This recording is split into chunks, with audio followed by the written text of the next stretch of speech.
For most UFC fans outside of Europe and the Middle East, Khamzat Chimaev feels like an overachieving newcomer who burst onto the scene in 2020, bagging 3 wins across 3 months. The fact that he pulled that off in 2 different weight classes and won by stoppage attracted fans in their droves. Chimaev looked like another Russian foreigner who had come to dominate the sport at the peak of Khabib time. With a record like that, there were little to no detractors who doubted he could go all the way. And with Khabib Nurmagomedov retiring a month after Chimaev's 3rd victory, it seemed set in stone that Khamzat Chimaev was the next big thing in the UFC. But a lot has happened since 2020, and Boz has yet to make good on the widely held belief that he would succeed Nurmagomedov. So what happened? How did we get here? I'm Jin from Beyond the Octagon, and join me as we explore the beginnings, peak, and controversy surrounding Chimaev's career so far. Let's talk about Chimaev's backstory. Combat sports athletes tend to have the most grueling upbringing, more than athletes in any other sport. It's almost like a background of adversity which is important to becoming a fighter. You have the likes of Charles Oliveira and Jose Aldo who had to fight their way out of poverty and the harrowing life of the Brazilian favelas. Then there's Nate Diaz, who started going to the gym because it was the only way he could get food to eat daily. Khamzat Chimaev's story is much the same. He was born in 1994 in Chechnya, Russia, in the middle of a war. The lack of stability in a warring nation meant that Chimaev had a difficult childhood with little to no food. Besides his tiny village and religion, he had nothing else. He was 5 when he started wrestling. It wasn't a hobby, but more of a means of channeling the fear and aggression that came with living in hardship. Russia has a well-documented history of producing some of the best wrestlers in the world, so it's no surprise that what started as escapism for Young soon catapulted him into the limelight when he won bronze at the Junior Russian National Championships. When Chimaev turned 18, he immigrated to Sweden with his mother. However, the move didn't impede his growth. If anything, he only got better. He made a name for himself as a Swedish freestyle wrestler before transitioning to professional MMA in Brave CF. By the time he called quits on wrestling, he had an unblemished record of 12-0, bagging the Swedish nationals 3 times, with many of his victories ending in a perfect score. In his last year, Chimaev competed in the freestyle event and left with the 2018 Swedish National Wrestling Championship, where he scored a total of 105 points while surrendering only 2 points. His transition to mixed martial arts continued his stellar record, with a 3-0 record as an amateur and 2 more victories in the International Ring Fight Arena and Fight Club Rush. By the time Chimaev moved to Brave Combat Federation, he cut a deathly figure, dispatching opponent after opponent with knockouts using his signature grappling style. By his 6th consecutive victory, Chimaev already had the UFC on the phone. Now let's talk about his fighting style. Chimaev owes a lot of his current success to his wrestling skills. The way he takes opponents down makes him a challenge on the offensive and defensive. He typically aims low, attacking the legs, but he's not only a one-trick pony, he'll also bite down on his mouthpiece and engage in brawls for the fans. Once a dominant position is secured, Chimaev's control is fluid, like muscle memory. His wrestling mode kicks in and he literally smothers his opponents. His relentless pressure from the top and grueling ground and pound is a puzzle for you to have answers for. In doing this, most opponents yield their back, allowing Chimaev to transition seamlessly between the back, side control, and half guard without giving up control. He can then finish them off with a submission or targeted attacks to secure victory. Suffice it to say that the Russian has adapted to other skill sets in MMA better than any other wrestler who transitioned to the UFC. His submissions are elegant, especially his Darce choke, which earned him 2 of his first professional victories in the sport and 1 during his amateur career. Overall, Chimaev is more of a back-to-basics fighter, sticking to fundamentals with light, sharp movements. On the offensive, his punches come up the center and he likes to walk forward guns blazing. This is why he often traps opponents against the fence and unfailingly secures a takedown from the cage side. Now let's talk about Chimaev's trailblazing UFC run. Chimaev became an exciting prospect in the UFC after his fight with John Phillips. The Welsh wrecking machine was outmatched 43-2 and submitted in the 2nd round thanks to Boz's well-perfected Darce choke.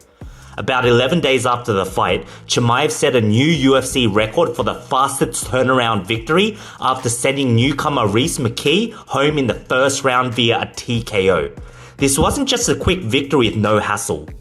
For the duration of the fight, Chimaev turned McKee into a punching bag, issuing 98 strikes, landing 68 of them without reply. By the end of the match, there was nothing to write about McKee on the scoreboard. Chimaev exited the Octagon as the star of the UFC's Fight Island. Despite his performances against McKee and Phillips, many still believed he was another flash in the pan and couldn't compete with the best UFC had to offer. The Russian started changing that narrative when he moved up to the middleweight class and faced off against UFC veteran Gerald Meerschaert in Las Vegas. This was Chimaev's shot at putting himself on the map by beating a well-known veteran. Forget needing a whole round of 2 in his previous weight class. In 17 seconds, Chimaev landed a single punch which put Meerschaert out like a light. Chimaev was him. The doubters were put to rest. Anyone who didn't see Boars as a star was just a hater. You'd think that all the fame would get to his head, but it didn't. Chimaev ground out more victories in the middleweight class to bag a 9-0 winning streak. Now let's talk about his bad run of form. Khamzat Chimaev has been one of the most successful MMA fighters of the 2020s. However, it hasn't been smooth sailing since he broke into the UFC. In December of 2020, and for much of 2021, he posted a picture of a bloody sink on social media, revealing that he had caught the coronavirus during the pandemic. At the time, several fighters had the virus, and the symptoms ranged anywhere between career-ending to little to nothing. Chimaev's case seemed career-ending and left fans wondering if he would ever make it back to the Octagon. It seemed like he was set to wash out before he even reached his peak. However, later in 2021, in October, he had fully recovered and was given the green light to return. His last fight was over a year ago at the time, and he got his next shot at UFC 267. Fast forward to 2024, and Chimaev was set to fight Robert Whittaker in Riyadh in June. However, he withdrew from the match less than 2 weeks to the date, citing an undisclosed medical condition. Given the status of the fight, it didn't take long for rumors to spread, saying Chimaev could be retiring due to health reasons. However, his manager, Majdi Shammas, quickly dismissed those rumors, but didn't provide further clarity on the situation. It wasn't until later that Shammas revealed in a note that Chimaev was struck by a terrible case of food poisoning and had to be hospitalized. However, despite treatments, the Russian didn't seem to be getting any better in time for the fight. But that wasn't the first time Chimaev had pulled out of a fight in 2024. Earlier in the year, circa January, he took to Twitter to post an image of a hand injury and skin infection. Chimaev wrote in a now deleted tweet, quote unquote, "I was very sick. My hand was injured so that I couldn't return right away." This hand injury came after his fight with welterweight champion Kamaru Usman in 2023 at UFC 294. Originally, Usman was supposed to fight Paulo Costa, but the Brazilian was out with a staph infection of the arm. Chimaev was brought in on short notice to take on Usman. Although Boars emerged the winner, he left the Octagon with a pretty nasty hand injury that required surgery. Although Chimaev came into 2024 with links to a clash for the UFC middleweight title, expectations have since died down as his injury more or less detailed those plans. When healthy and fit, Chimaev is a ferocious opponent. However, the randomness and frequency of his health conditions that make him withdraw from the Octagon for long stretches have ruined his consistency. Sure, his record remains unblemished, with a 7-0 streak with the UFC and an overall 13-0 record in mixed martial arts, but this inability to stay fit has made Dana White question the 30-year-old's future. Now let's move on to controversies and criticisms. Chimaev's injuries and subsequent withdrawals from fights have also disillusioned fans towards him.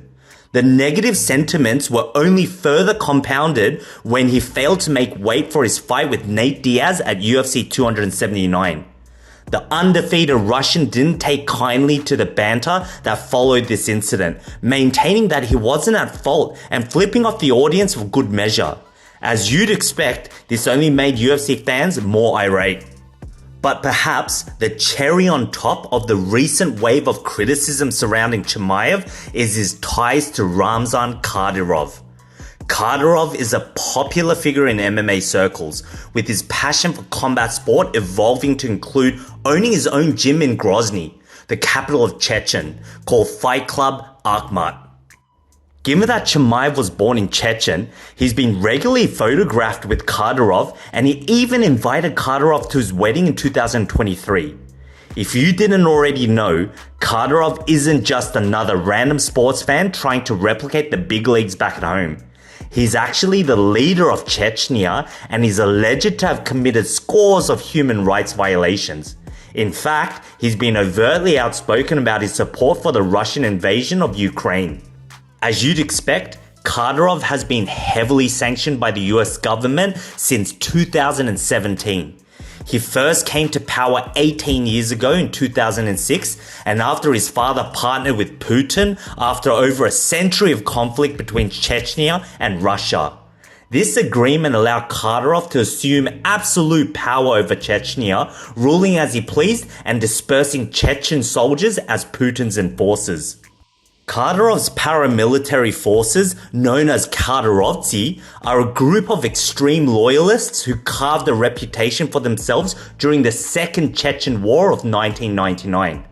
During this time, the Kadyrovtsi were instrumental in handling the Kremlin control of the Chechen Republic from separatist rebels.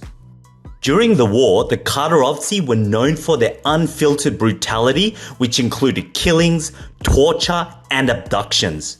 In 2017, the US Treasury banned American businesses from trading with Kadyrov after discovering his ties to the human rights violations of his men. In 2020, more of Kadyrov's transgressions, going back over a decade, came to light, earning him sanctions from the US State Department. In 2023, the US Department of the Treasury's Office of Foreign Assets Control, also known as OFAC, revealed that Kadyrov's mixed martial arts clubs were connected with the Russo-Ukrainian War. According to the news released by OFAC, Kadyrov has recruited for Russia's war efforts through mixed martial arts clubs, which enables him and his units to continue their activity in Ukraine. Despite these sanctions and human rights violations, Kadyrov remains an extremely appealing and influential figure in UFC, especially amongst top athletes. Yet the company vehemently denies any ties with the Chechen leader. But not everyone bought what the UFC was selling, and there were calls for the organization to oust Russian fighters, particularly Chechen-born fighters like Chimaev and Zubaira Tukhugov. Although both fighters refused to comment on the relationship with Kadyrov, Chimaev has posted several photos of himself and the Chechen ruler's 3 sons on social media, including one at UFC 280 and another at a skating session. Ibragim Yangulbayev, leader of the anti-Kadyrov Chechen opposition movement called Adat, explained that Chimaev is generally regarded as the nanny of Kadyrov's kids in Chechen society. So what do you think of Khamzat Chimaev's career so far? Do you think he still has a chance to reach his full potential? Let us know in the comments. As usual, like the video and subscribe to the channel, guys. We'll catch you in the next one. Goodbye for now.